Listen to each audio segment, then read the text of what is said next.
I'm originally from Darwin, and I'm both Aboriginal and Torres Strait Islander. On my father's side, we're traditional owners for the Palm Island Group, Mambara, Nangara Wankara. That's our name, Mambara people for short. And on my mother's side, we're Torres Strait from the eastern island of Darnley, or Edeb, as we say in our language, from Darnley Island in the Torres Strait. And my parents moved from Queensland when my mother was pregnant for me in the early 70s. So I was born and raised in Darwin. So, and always kind of was aware of, the fact that some of my family had served in the past on both sides. My father's father, my grandfather was in the army. And so I kind of knew that growing up, just around seeing photos and conversations that I heard as a youth. But also my mother's father was in the military too, although he wasn't Australian, he was African American. So he was based over here in the Second World War in Cairns. He was in the Navy. And so I had both my grandfathers, both two black men, served both at a time where, interesting, early enough, at a time when both weren't treated very well by their respective countries. Back then, we never had citizenship. So, a lot of our servicemen, we've served in every single war, and going back from the World War to the First World War, Second World War, Vietnam, and even recently, over recent times, there's always been Indigenous kind of representation in the armed forces, and I don't think we know a lot about that, but I knew a little bit about that, which is kind of why for me it wasn't such a, finally for me to be interested in joining the force. And when I joined, I was, still late teen, 18, 19, didn't really know what I wanted to do. Was brought up in a strong Christian household, but always kind of wasn't very disciplined. So there was all these things that kind of were ticks for me to think, oh, okay, maybe I'll do something in the military until I figure out what I wanted to do. And at the time I was studying at university in Darwin. So I kind of thought it's a good part-time job as well. And also I'd pick up some skills. And North Force was obviously really appealing to me because it's like, 60% of the workforce is Aboriginal. And a lot of them are from communities out in the Northern Territory and, Northern Western Australia, were a part of North Force, and it was appealing to me also because it's like, I think a lot of our mob have always been fighters, have, met always warriors still today, we're fighting in different ways. But we've always had a strong sense of ourselves and our culture and our country and wanted to protect that, and so for me, it's kind of like, even maybe if that was subconsciously, that kind of was also a part, I think, why it interested me. And so, I had a great experience. It was only 3 years of my life, but that were fairly integral years and formative years of my life, because it kind of set me on a path for where I ended up today. And had I had clearer pathways, I think, back then about how I could enter into, the general army, as opposed to just participating as a reservist, then I probably would have done that and could have had a really bright career within the army, I think. But I just wasn't sure of the pathways, and so I still done okay. Went up to university and had a great career in Indigenous health, education, justice, and now the last decade business. But I kind of feel like it is something that was beneficial in terms of my development and my career path and learning about how do we defend the country, learning about the army and as an institution, driving MOGs and all driving and shooting SLRs and all that sort of stuff. Going out bush was fun. Who doesn't want to do that stuff?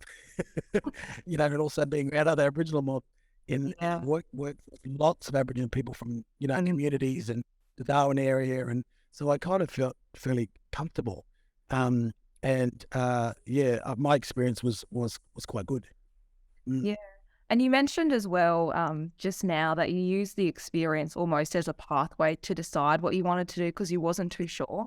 Do you think that that the army or the Defence Force more broadly could be utilised in that way for a lot of our Yes. young Aboriginal mob who may be in community and are unsure and need guidance or assistance or Yeah. help. Yeah. Absolutely. And I think that it should be explored and promoted more as through pathways, as an opportunity to be able to gain employment without the need to move away from your country or your community, and do something that's really not just good for them in terms of, because there's lots of training. The other thing too is that there's an enormous amount of training that you can undertake when you're in defence. And so I think a lot of people kind of don't think about that either. They just think about, oh, if I join up, I might have to go and fight for our country. And when, as Blacks, we've been fighting for our country since the beginning of time. We're still going to do that. It's just in a different way. But, I think we have to really kind of understand and respect the fact that a lot of our ancestors fought and went to war and fought wars that weren't actually even ours to fight. Because of the simple fact that, before 1967, we weren't even classed as citizens. But we've always been there. I think even in the First World War, there was like 1,300 Aboriginal people, there's 60 or 80 Aboriginal men that fought at Gallipoli, and people don't know that. They don't understand that. And I think that if they did know that might make them more interested in, and if they understand the opportunities as well, that they might be more inclined to join. But there also needs to be supports within the organisation as a whole to support, encourage, entice, develop and promote Aboriginal and Torres Strait Islander peoples as well. And I think that one of the ways that they can do that is by really harnessing and understanding and appreciating the skill sets that, our people bring to an organisation like that with respect to our knowledge and intimate knowledge of language and land and culture and landscapes and sea country and land country.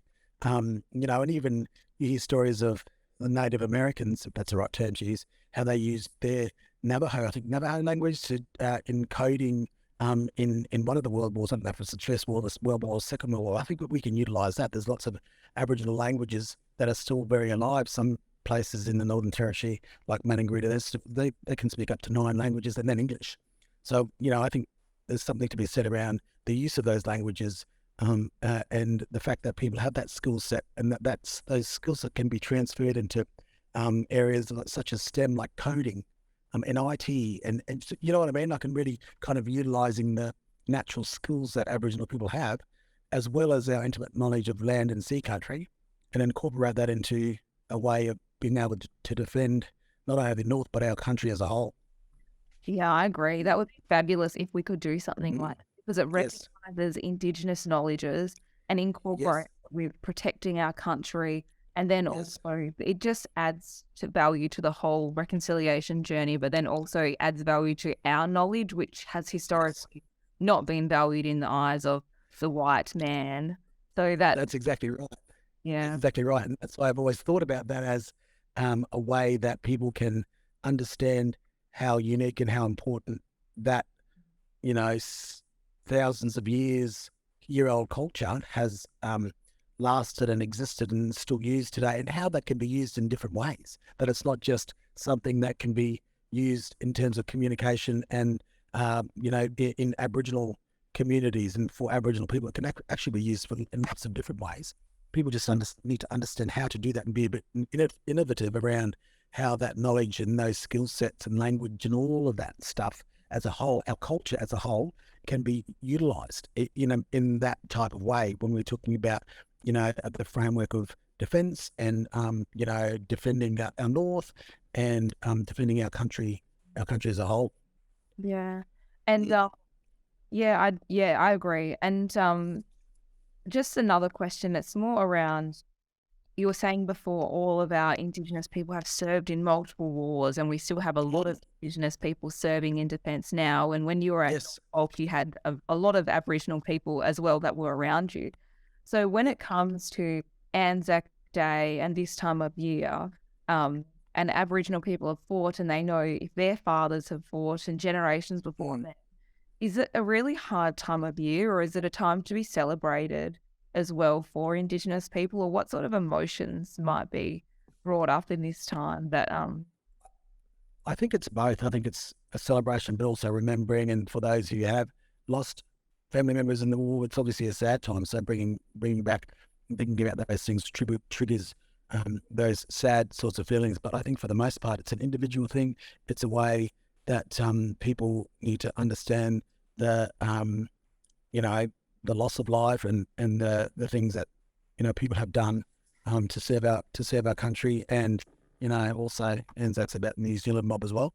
So, but also I think, and even it's more kind of around Gallipoli in terms of what people think about initially. It's also about the commitment, remembering the commitment and those people that have served, died, people that are currently serving, and people that have served in the past, and the commitment that they've made, in terms of their career to defend our country. So it should be generally a happy celebration, but for some it's not.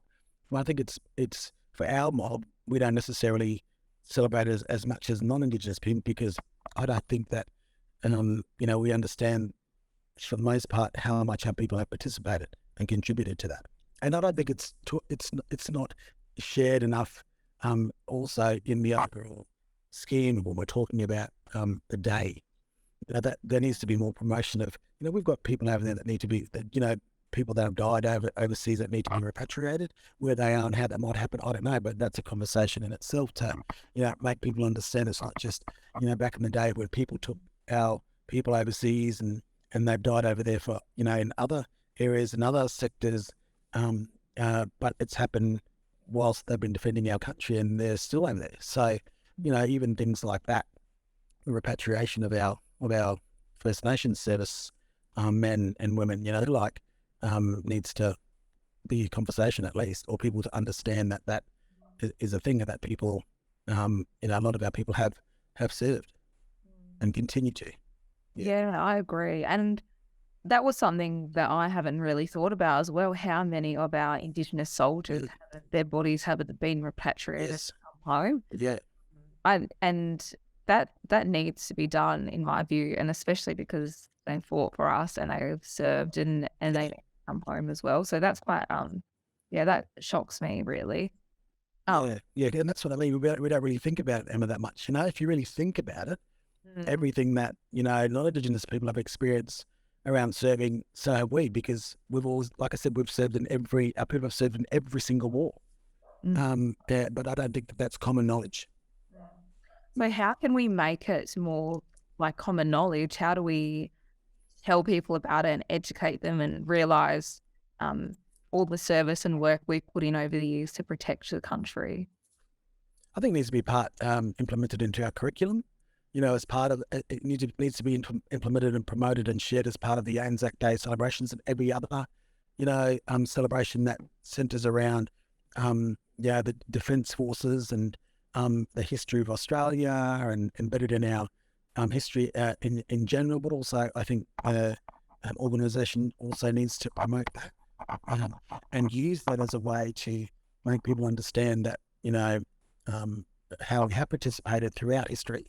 And how we continue to do that, and maybe that will also help in terms of attracting more First Nations peoples to any one of the defence forces, Army, Navy, Air Force. So I think just across the board, there needs to be more of a general kind of education process around the part we've played and the part we continue to play, and how we can play that part into the future, especially with the current situation and the threats that we're under at the moment within that are real threats currently that the government's kind of dealing with. And so we have to be aware of all that, and aware also for Aboriginal people to be aware that there is a way for us to be successful and be able to thrive in an organisation like that. And I don't think that's kind of talked about or promoted enough either.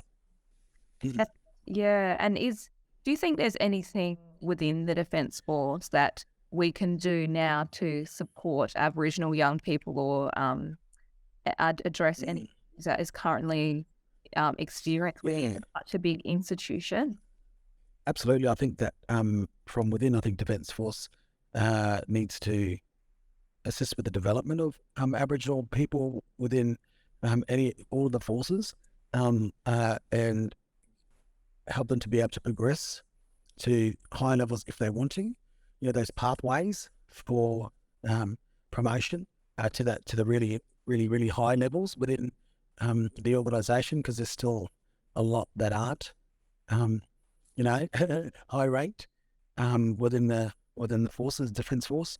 I think also promoting, the fact that Aboriginal people can work in a civilian capacity, not just as, in uniform. So there's two kind of different ways that people can be a part of defence. But also those like cadets, I think they're Aboriginal cadets in Tiwi Islands and things like that. But that looking at the kids, looking at our future, and developing those programs, existing programs that might plant a seed for those kids in the future. For, okay, maybe I'll become a pilot, or maybe I'll join the Navy, or especially for our mob that in Torres Strait, like a lot of Torres Strait Islander mob join the Navy because of the sea. A lot of our mob are Dions as well.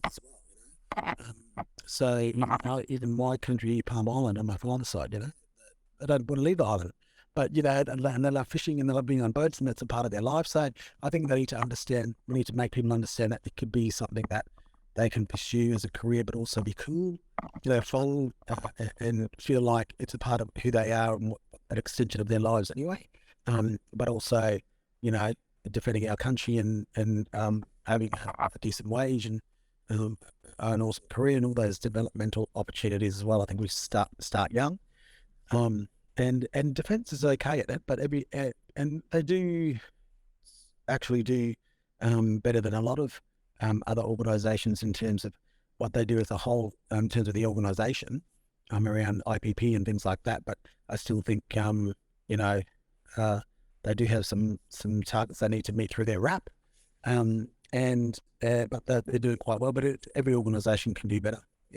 Yeah. And in terms of incorporating Aboriginal participation into Anzac Day ceremonies, does that happen to what extent you think is acceptable now, or what can we do to make it better?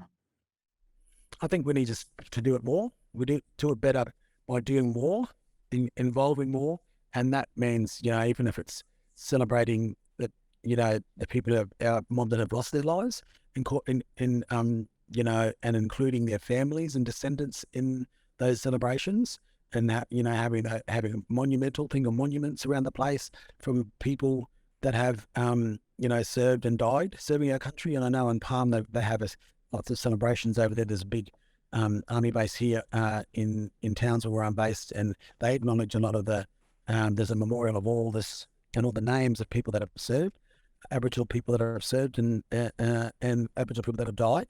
And I think that needs to happen, shared more, promoted more, even in our national capital, in the nation's capital, at the War Memorial. There should be more of a presence of a celebration of the commitment and the sacrifice that Aboriginal people have made within that kind of arena as well, because we've got a place there that's and it's beautiful, but it's not like front and center.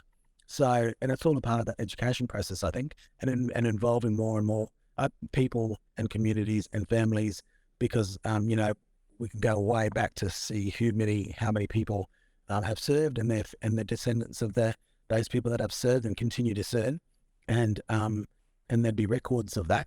So I think a little bit of investigation and into history and current practices, and how as a whole the organisation can, I think, do that. But I think the general public as well needs to participate in that as well. But I think a big piece that's missing is what's happened throughout our history, the education piece, and the fact that people don't really know, especially our mob, don't know how much we've contributed. Yeah, exactly.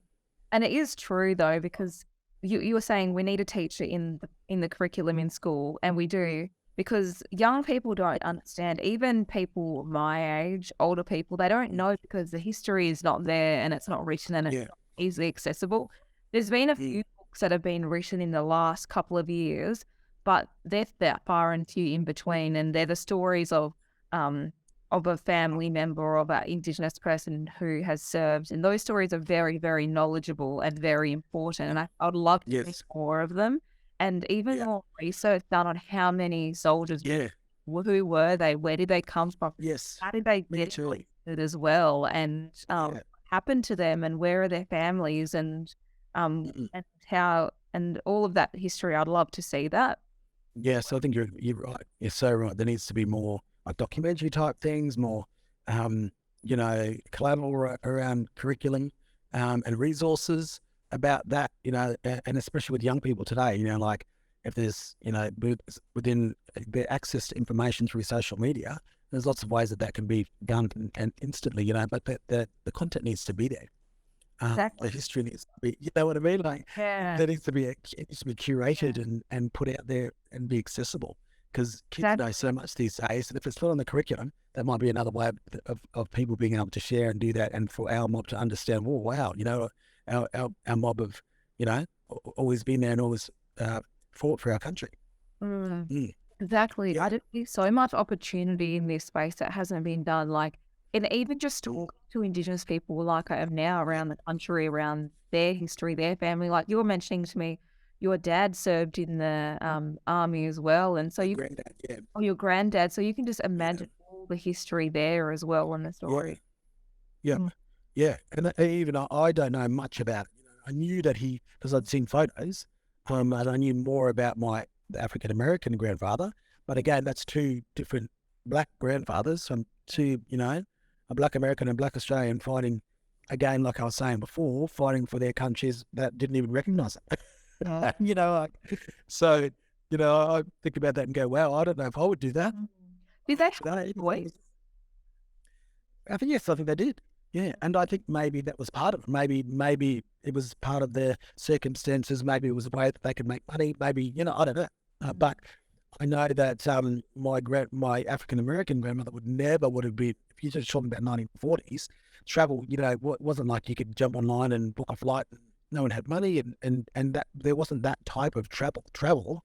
That was definitely affordable for Black people in those days.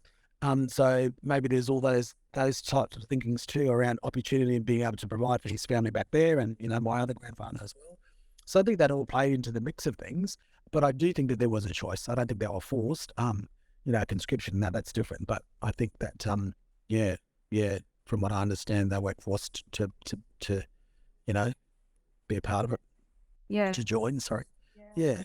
Oh, thank you so much. Well, yeah, I do really appreciate you having a yarn with me today, and thank you. And Yeah, all good. you've just given me so many gems there, and I just really appreciate you sharing your story, and especially sharing it with me and allowing me to talk to you for Paint It Black and for the West Australian. It's really, real. Like I feel like hearing all of the knowledge that you have and your experience has been really valuable to me, because I've Thank never you. served in the defence or anything like that and don't have much exposure to it. So to hear these stories and what we can do, and especially getting more media attention and exposure Yes.